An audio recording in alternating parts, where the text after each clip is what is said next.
આગામી દિવસોમાં સ્થાનિક સ્વરાજ્યની ચૂંટણી નજીક આવી રહી છે ત્યારે સુરત મહાનગરપાલિકામાં મેયર, ડેપ્યુટી મેયર અને કોર્પોરેટરનો કાર્યકાળ દરમિયાન સમય પૂરો થઈ ગયો છે ત્યારે આજરોજ ભાવુક દ્રશ્યો સર્જાવા પામ્યા હતા અને કોર્પોરેટરશ્રીઓને ગુલાબના ફૂલો આપી તેમને માનભર વિદાય આપવામાં આવી હતી। આગામી દિવસોમાં સ્થાનિક સ્વરાજ્યની ચૂંટણી આવી રહી છે ત્યારે સુરત મહાનગરપાલિકા કચેરીમાં આજે ભાવુક દ્રશ્યો જોવા મળ્યા છે। આગામી દિવસોમાં સ્થાનિક સ્વરાજ્યની ચૂંટણીને ધ્યાને રહીને સુરત મહાનગરપાલિકામાં મેયર, ડેપ્યુટી મેયર તેમજ કોર્પોરેટરોનો 5 વર્ષનો કાર્યકાળ પૂર્ણ થતાં જ આજરોજ સુરત મહાનગરપાલિકામાં મેયરને માનભેર વિદાય આપવામાં આવી હતી।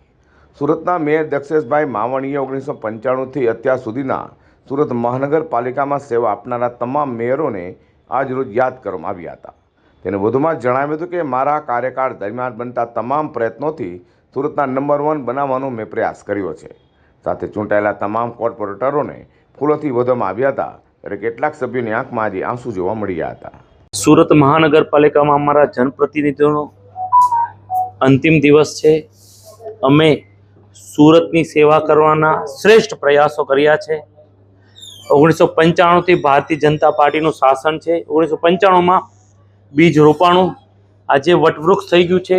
આજે સુરત મહાનગરપાલિકા દેશનું નંબર 1 મહાનગરપાલિકા પ્રસ્થાપિત થઈ ગયું છે। છેલ્લા 30 વર્ષમાં અનેક વિકાસના કામો મહાનગરપાલિકામાં થયા છે। છેલ્લા 2 વર્ષની વાત કરું તો દેશના તમામ નેશનલ એવોર્ડ સુરત મહાનગરપાલિકાએ પ્રાપ્ત કર્યા છે। એમાંથી પણ 5 પ્રેસિડેન્ટ એવોર્ડ સુરતે પ્રાપ્ત કર્યા છે। ખૂબ મોટું એચિવમેન્ટ મહાનગરપાલિકાનું છે। આપણે વર્ષોથી સુરત ડુમસ સી ફેસની વાત કરતા હતા, સુરતીઓ રાહ જોતા હતા। અનેક પડાવ પાર કરી આદરણીય પાટીલ સાહેબના માર્ગદર્શનમાં અનેક પરમિશન લેવાની હતી, એ અમે પરમિશન લઈ અને આજે 250 કરોડના ખર્ચે, એમાંથી 168 કરોડના ખર્ચેનું લોકાર્પણ કરી દીધું છે। ઇન્ટરનેશનલ કક્ષાનું આ ડુમસ સી ફેસ છે। મુંબઈ પછી જો બીચનું કોઈ આકર્ષણ બીચનું આકર્ષણ થશે તો એ 100% સુરત મહાનગરપાલિકાનો ડુમસ સી ફેસ। અનેક કાર્યક્રમ, રોડ હોય, રસ્તા હોય, અનેક પાણીના બિલનો પ્રશ્ન હતો।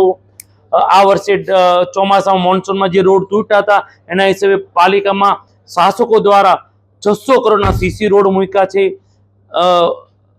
સોસાયટી અંદર ગાર્ડન વેસ્ટ નહોતા જતા, મહાનગરપાલિકામાં આવનાર સમયમાં આઉટસોર્સિંગ કંપનીથી સોસાયટીમાં પણ ટ્રીમિંગ થશે, ત્યાંથી ગાર્ડન વેસ્ટ પણ ઉઠાવવામાં આવશે। આવા અનેક નાના નાના પ્રશ્નો સુરતીઓના જે હતા એ તમામ અમે ઉકેલ લાવવામાં સફળ રહ્યા છે।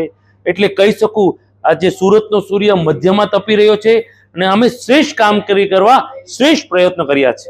2024ના વર્ષમાં આવનારી સ્થાનિક સ્વરાજ્યની ચૂંટણી અને 5 વર્ષના સુરત મહાનગરપાલિકામાં મેયર, ડેપ્યુટી મેયર, કોર્પોરેટરનો સમય પૂરો થતાં તેઓને માનભર આજરોજ વિદાય આપવામાં આવી હતી।